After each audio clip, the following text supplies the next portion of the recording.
les va? Muy buenas tardes. Bienvenidos a la UNAM Responde. Qué gusto que nos acompañen en este espacio que es pues una especie de altavoz del quehacer, del conocimiento, de las actividades y de las reflexiones que se generan al interior de nuestra casa de estudios.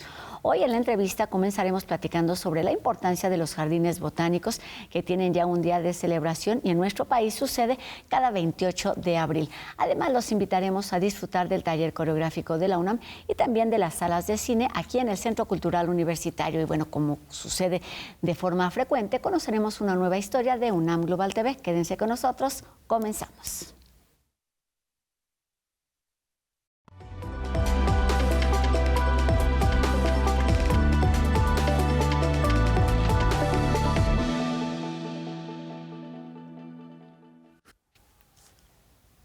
Jardines botánicos, aliados de la conservación de la biodiversidad y de los saberes comunitarios, es el lema que acompaña la 21ª edición del Día Nacional de los Jardines Botánicos, que se llevará a cabo este 18 de abril en este espacio privilegiado del Instituto de Biología, que se encuentra aquí en Ciudad Universitaria y bueno, donde se han programado talleres, pláticas, exposiciones y varias actividades con la intención de contagiar el gusto y el cuidado por las plantas y la diversidad de nuestro país.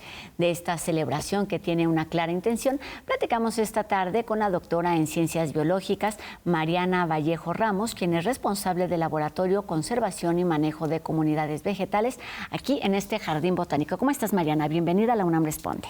Muy bien, muchas gracias por la invitación y darnos la oportunidad de dar más voz a este día que nos emociona mucho. Pues qué bueno que les emociona y ojalá podamos contagiar este gusto, esta emoción del trabajo que realizan de forma cotidiana en el Jardín Botánico. Y comencemos por ahí. ¿Por qué consideras que es importante, necesario celebrar a los jardines botánicos? Bueno, los jardines botánicos son un espacio dedicados a la conservación, principalmente de plantas.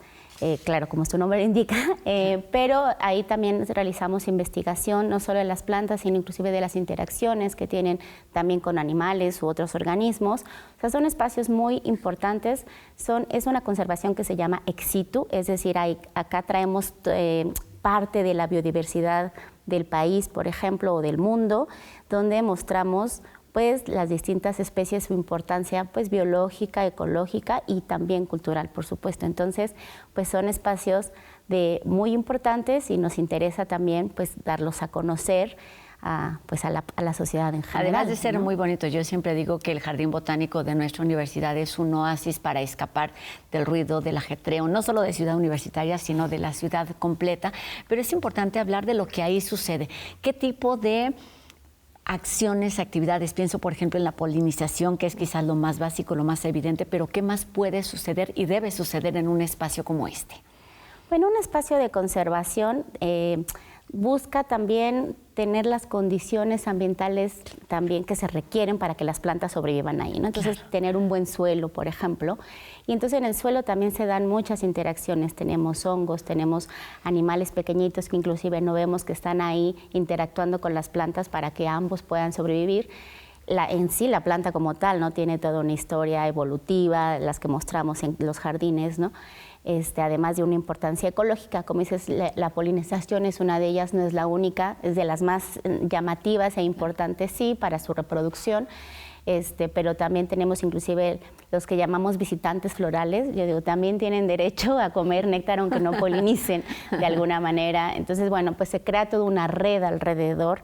Y además pensando en un jardín botánico, por ejemplo, como el nuestro, ¿no?, que está dentro de una de las ciudades más grandes del mundo, pues son como tal oasis, tanto para las personas, pero para muchísimos organismos. Pues hablemos de que es el nuestro jardín botánico.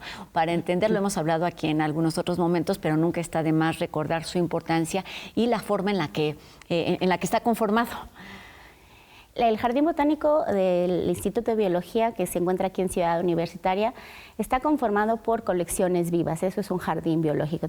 ¿Y a qué nos referimos con colecciones vivas? Son pues grupos de plantas, obviamente vivas, ¿no?, que responden a algún interés biológico, evolutivo, temático.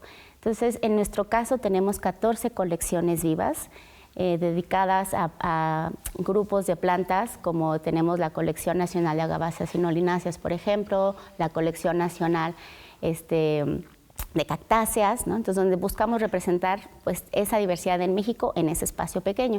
Pero también tenemos colecciones como temáticas que le hemos llamado, ¿no? Entonces, por ejemplo, tenemos el jardín evolutivo, ¿no? Donde buscamos tener plantas con distintas historias evolutivas, o el jardín etnobiológico, perdón, donde pues, se hace énfasis en la parte más cultural que se hace uso de estas plantas.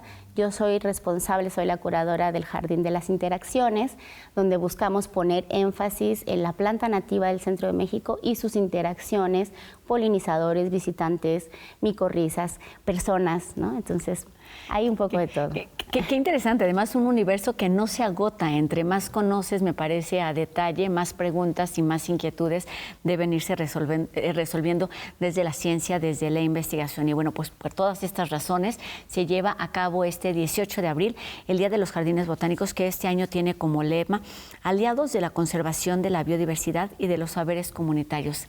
¿Qué significa esto? Bueno, obviamente, como un jardín botánico lo explicaba, que su misión es la conservación como tal, pues entonces nos planteamos como esos aliados que somos de la conservación, pero también recientemente se ha incorporado al concepto de conservación a la gente misma. Mucho hemos pensado la conservación como lugares donde la gente no laboratorio, esté, claro. donde la gente no esté y está acá sin tocarse, ¿no? Y ya se sabe actualmente pues, que los humanos estamos ya en todos lados y estamos interactuando también con nuestros bosques, nuestras selvas, y también tenemos acciones de conservación tradicional de manera y tenemos usos y tenemos conocimientos. Entonces, se ha considerado que ya hay que incorporar a toda esta sociedad, ¿no? Y culturas que están ahí interactuando y conservando al mismo tiempo. Entonces, ahora también, cuando hablamos de conservación, no solo pensamos en la conservación biológica, ¿no? Sino la conservación biocultural, se le conoce. Ya incorporamos a los saberes que se tiene, y entonces queremos también poner ese énfasis, ¿no? Esta conservación ampliada, le voy a llamar, y estos espacios como lugares donde se puede llevar a cabo y sobre todo visibilizarlo. Dices algo muy importante porque tiene que ver con lo que son las plantas, son y han sido parte de nuestra historia, no solamente natural, sino cultural, y durante muchísimo tiempo fue ahí donde se encontraba, por ejemplo, evidentemente, la cura a distintos padecimientos. ¿Cómo incorporar todas esas historias, esos conocimientos y esos saberes ancestrales a lo que se investiga, a lo que se trabaja dentro de una instancia o de un instituto como el de biología? Bueno, nosotros en el Jardín Botánico tenemos también una serie de investigadores, justamente, que buscamos generar toda una serie de trabajos que se encaminen a entender cómo funcionan las plantas que tenemos ahí mismo, ¿no? Como decía, todas las interacciones, pero también hay toda una serie de investigadores que se dedican a documentar el uso que se tienen de estas plantas, las prácticas en las comunidades también, cómo haces para que esas plantas no solo se utilicen, sino se generen. Entonces, toda esa información la traemos al jardín de distintas maneras, con infografías, con eventos, obviamente el que estamos ahorita promocionando, claro. Pero tenemos en el transcurso del año muchas actividades también culturales donde buscamos transmitir esas investigaciones que hacemos pues para que la gente lo conozca, porque ese es el otro pilar de cualquier jardín botánico, es la conservación, es la investigación y es la divulgación.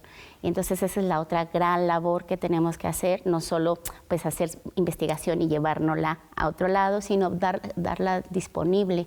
Entonces, esa es parte de nuestras actividades. Y lo decías, estamos en medio de una ciudad complicada y además en medio de ciudad universitaria, que hay una movilidad impresionante con condiciones, me parece que podrían ser muy complicadas para ayudar a la conservación de un espacio como este. ¿Cómo lograr que el entorno ayude a proteger no a las plantas, a las especies que están ahí, sino al entorno, a lo que es el jardín botánico?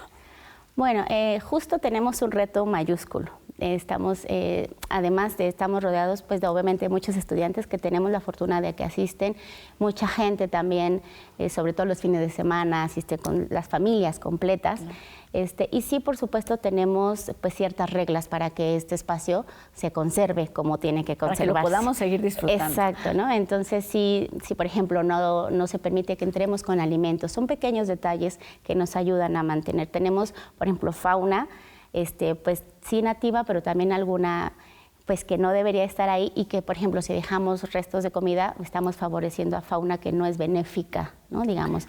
Entonces tenemos una serie de reglas, respetar las plantas, no llevárselas, porque también tenemos a veces ese problema, ese detalle, ¿no? O sea, que está bonita, pues me la llevo, pero pues obviamente se pide, pues eso, que guardemos. Al final es un museo vivo, eso hay que también decirlo.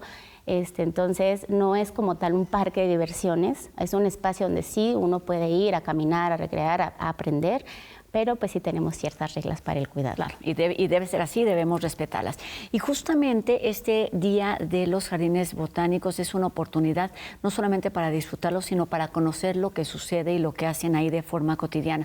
¿Cómo se traduce todo este trabajo en la programación que han preparado para este 18 de abril? Sí, nosotros, todo el personal del Jardín Botánico, preparamos durante casi todo el año, ese es nuestro evento más importante. Evento. Entonces, todos los investigadores técnicos salimos, digamos, de nuestros laboratorios y nos vamos al jardín a poner stand de información. Tenemos talleres con niños y jóvenes, bueno, y también adultos. Tenemos conferencias, transmitimos videos, tenemos estas visitas guiadas por cada colección donde explicamos en qué consiste cada colección, cuál es su importancia, su historia. Entonces, bueno, es un día en que tratamos, pues insisto, como de mostrarle todo lo que hacemos pues, en nuestra cotidianidad como investigación. Entonces, en esta ocasión tenemos más de 50 actividades. Hay muchas actividades infantiles, les invitamos también a llevar a los niños, pero también para todas las edades, ¿no?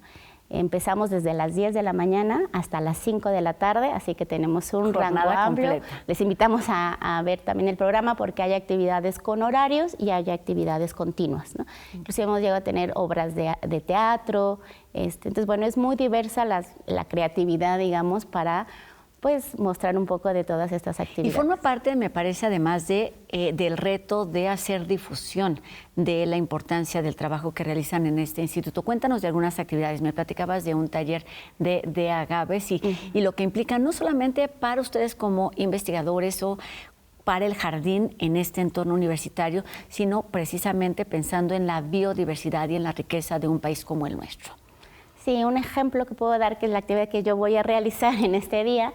Yo trabajo, por ejemplo, con magueyes. Entonces, organizamos una actividad donde podamos mostrar los distintos usos que se hacen de estas plantas, que son muchísimos, desde textiles, gastronómicos, en bebidas, en construcción, en un montón. Entonces, hacemos un primer momento de mostrar todos esos usos y después decir, bueno, ¿y cómo se reproducen estas plantas que son tan importantes? Es mediante la polinización y hacemos un juego infantil donde tenemos una inflorescencia y distintos animales y les preguntamos a los niños cuál consideran que es el polinizador de esta planta, y ya que terminamos el juego les mostramos cómo investigamos, que es mediante, por ejemplo, cámaras trampa o redes, quiénes son los verdaderos polinizadores.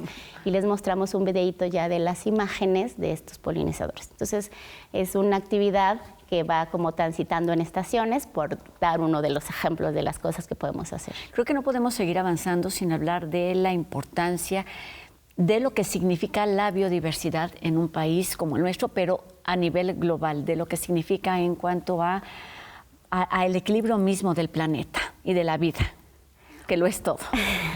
Bueno, el mundo ahora que conocemos funciona pues por la biodiversidad que ahí existe, ¿no? O sea, nosotros somos una especie más dentro de miles de especies y pues funciona mediante redes, ¿no? El mundo, y entonces de repente aparecemos nosotros como una especie particular en el sentido que tenemos una capacidad de transformación importante. Entonces de repente nuestra capacidad de transformación se nos puede olvidar pues que dependemos de la propia biodiversidad, ¿no? Entonces, que podemos afectarla, pero que dependemos de ella al mismo tiempo. Entonces, que pues hay todavía muchos esfuerzos por cómo seguir coexistiendo, ¿no? Entender que la requerimos, que también la utilizamos, pero que podemos utilizarla de la manera en que podamos seguir adelante, ¿no? Que es la famosa sustentabilidad. ¿Cómo usamos, sí, pues todos los bienes naturales sin acabárnoslos para las generaciones futuras? Esa es como la utopía que se plantea, y no es algo menor. Realmente sabemos que pues hay mucha pérdida de biodiversidad a nivel global y también locales, y en un país como el nuestro, que somos de los países de mayor biodiversidad en el mundo, Entonces, pues sí tendremos que ser muy responsables en conocerla, en saber utilizarla responsablemente y en conservarla. ¿Cómo ayuda en este sentido la conmemoración, este día designado así, Día Nacional de los Jardines Botánicos, que se conmemora cada 28 de abril? Justo esa es la labor, ¿no? De justo decir, las plantas, en este caso nuestro foco en efecto son las plantas, decir, pues, ¿desde qué plantas tenemos? Desde conocer qué hay, eso siempre es importante, cómo vamos a conservar o a querer si no sabemos lo que existe. Entonces la idea es eso, decir, estas son las plantas, esto es lo que hacen evolutivamente, biológicamente, ecológicamente, culturalmente. Entonces toda esa gama es la que tratamos de abordar. Pues imagínate, con más de 50 actividades en cada una se pone énfasis en distintos aspectos muy relevantes de las plantas y de la biodiversidad en general. Cuéntanos un poquito sobre esto, cómo impacta el trabajo que hacen especialistas, todos los investigadores del Instituto de Biología o dentro del Jardín Botánico para impactar en lo que sucede en el resto del país en cuanto al conocimiento y cuidado de esa riqueza natural. Bueno, nosotros como parte de una universidad nacional y pública además, ¿no? Tenemos una responsabilidad social importante. Entonces, nuestras investigaciones están dedicadas al conocimiento, a la ciencia, y en eso nos evocamos fuertemente. El Instituto de Biología nos encargamos de documentar la biodiversidad que existe, de dónde proviene, y por supuesto también, entonces, cómo conservarla, insisto, ¿no? Y entonces hay investigaciones de todo tipo, desde muy de laboratorio, genéticas y moleculares, ¿no? Hasta irnos al campo y ver qué está sucediendo en nuestras selvas, bosques y desiertos de México, y luego eso cómo se relaciona en lo que queremos representar en un jardín botánico, que es como una muestra. Tal cual una muestra, un botón de muestra, ¿no? Donde tratamos de concretar toda esa investigación que hacemos pues, en el día a día. El Instituto de Biología es de los institutos más antiguos de la universidad. Claro. Tenemos una larga historia de documentar la biodiversidad de nuestro país. Y el reto es entonces contagiar ese gusto, esa intención, quizá no todos los conocimientos, pero sí la base, la esencia. ¿Cómo lograr que todos nos convirtamos en aliados de la conservación de esa biodiversidad? Justo nosotros ya tenemos afortunadamente muchas visitas desde los niños. Mucho se habla que hay que empezar por los niños, porque son los que absorben más todo. Y entonces afortunadamente, por ejemplo, tenemos muchas visitas desde niños donde les mostramos justamente la importancia, en este caso de las plantas, la importancia de su conservación, de qué son, y de ahí pues a todos los niveles. Y entonces lo que buscamos es de una manera pues divertida, recreativa, poder transmitir pues todos estos conocimientos tan importantes para el país y para el mundo. Pues terminemos con la invitación abierta a quienes deseen asistir a esta celebración y las razones para disfrutar del Día Nacional de los Jardines Botánicos aquí en Ciudad Universitaria. Sí, claro, los esperamos a todos el 18 de abril a partir de las 10 de la mañana. Tenemos una pequeña cuota de recuperación de 30 pesos, también hay que decirlo. Solo es pues, justo para poder solventar el propio día, que se requiere mucha logística y demás. Entonces, bueno, los invitamos, habrá muchísimas actividades para todas las edades, desde cuestiones a lo mejor inclusive más técnicas hasta cuestiones mucho más pues sí, de divulgación en todos los niveles. Entonces, pues nada, los esperamos ahí y pues esperemos que se diviertan con nosotros. Así será este Día Nacional de los Jardines Botánicos, una oportunidad para disfrutar de este espacio universitario, de conocer lo que ahí sucede, de hacer conciencia sobre la importancia de la biodiversidad, y si tenemos suerte y lo queremos así, pues también hay la posibilidad de adquirir justamente algunas plantas y cosas que se realiza de forma responsable, por supuesto. Sí, ese es un muy buen punto. Nosotros en el Jardín Botánico tenemos especies de todo el país, inclusive no solo del país, sino del mundo. Pero sin embargo sí ponemos énfasis en la flora local, en la flora nativa, y tenemos afortunadamente varios viveros donde tenemos reproducción de especies nativas que a veces tampoco las conocemos, nos quedamos solo con las típicas especies como las rosas o los que no son nativas, que son bonitas, pero entonces cuando les mostramos que existen otras especies nativas que también son de ornato, que también atraen a visitantes florales como colibríes, abejas, que nos gusta verlas, y nos dice siempre, ¿pero dónde las compramos? Pues ese día pueden comprar planta nativa, cactáceas y crasuláceas, que también siempre son para coleccionistas. Tenemos especies a veces muy particulares, entonces sí, también lleven para poder comprar plantas. Es una oportunidad no solamente para disfrutar, para conocer, sino también para adquirir parte de esa biodiversidad de manera responsable y, por supuesto, controlada. Doctora Mariana Vallejo Ramos, del Jardín Botánico del Instituto de Biología de nuestra universidad. Nos vemos este sábado 18 de abril aquí en este oasis universitario. Bienvenida. Muchas gracias. Gracias.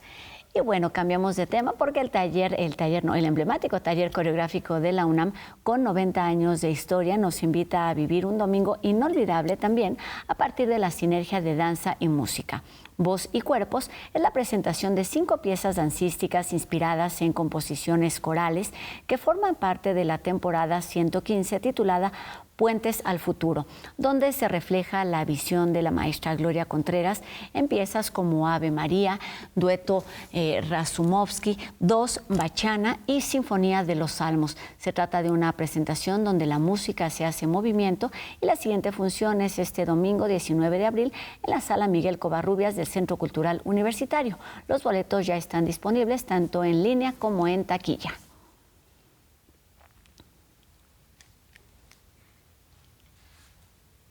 Y ya que andamos en el Centro Cultural Universitario, hablemos de la experiencia de ir a sus cines. Se trata de 3 salas que han sido renovadas constantemente para conseguir o para seguir atrayendo a cinéfilos de todas las edades, no solamente por su programación, sino por su historia y tradición. Los detalles en Anatomía de Click Cultural.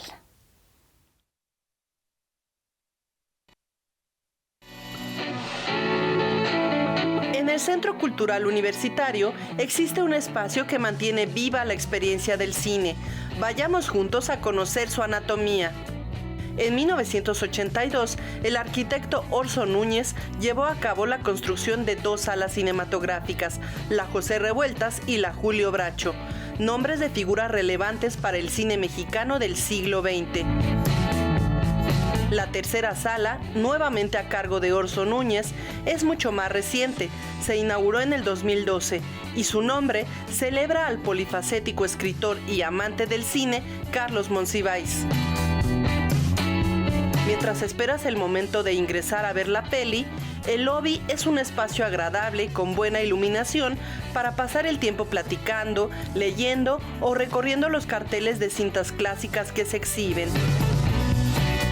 Las 3 salas siguen los estándares del Sistema Internacional para la Exhibición Cinematográfica, ya que cuentan con la tecnología que permite ver tanto películas silentes como materiales en 3D. La Sala Julio Bracho fue renovada hace muy poco.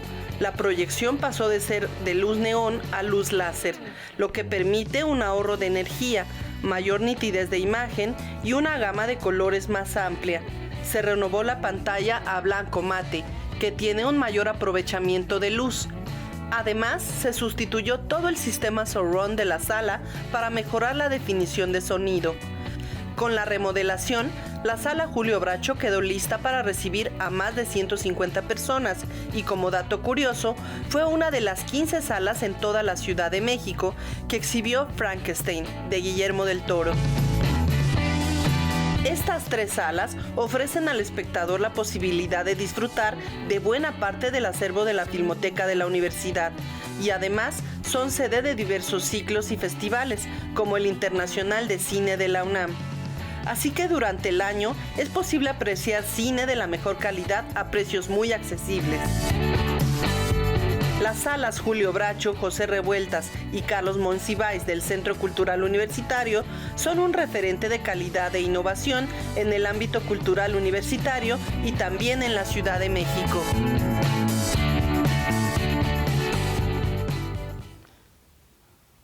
No se pierdan la experiencia de ver cine en salas de cine. Y ahora vamos a UNAM Global TV, que nos comparte información importante en torno a las copas menstruales y su uso de forma segura y saludable.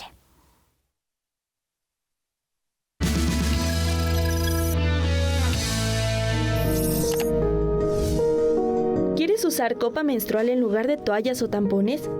Hay algunas cosas que debes saber. Al ser un dispositivo médico, tiene que tener esta autorización de la COFEPRIS, de una instancia que es la que nos permite saber que va a ser segura y eficaz. Este aparece en el empaque, de lo contrario puede contener materiales que implican riesgo sanitario. Desde problemas oncológicos hasta el crecimiento microbiano y favorecer algunas infecciones de tipo vaginal. Antes de usarla, asiste a tu ginecóloga y descarta condiciones que te impidan su uso como endometriosis, lesiones vaginales o enfermedades de transmisión sexual. Lo siguiente es elegir el tamaño. Más que por decir por edad o por peso o por alguna condición extra, es por el tipo de sangrado que vas a tener. Si es un flujo moderado o un flujo abundante. Es importante saber que solamente se esteriliza al principio de cada ciclo y al finalizar. Durante el ciclo se limpia con jabón neutro y agua. Para colocarla debe doblarse en forma de C o 7 e introducirse de forma ascendente al coxis. Posteriormente puedes pasar tu dedo dentro de la vagina para que tú puedas saber que quedó perfectamente instalada, que no hay fugas. No la dejes por periodos largos. Si la utilizas durante más de 12 horas, la probabilidad de que tú tengas este síndrome de shock tóxico es muy alta. Enfermedad causada por las toxinas de las bacterias generadas en la sangre retenida. Algunas copas pueden durar hasta 10 años. Necesitas estar verificando que se mantenga íntegra, que no tenga cambios de olor, que no tenga cambios de color, que no haya cambios de textura, porque si esto sucede vas a tener que cambiarla.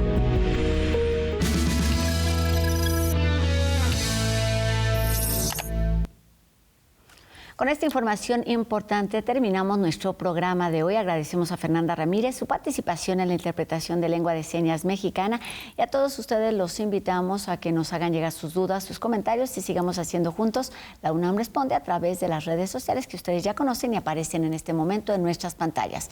Y nos vemos aquí mañana a 2:30 de la tarde, por supuesto, en TV UNAM. Mi nombre es Rosa Brizuela. Adiós.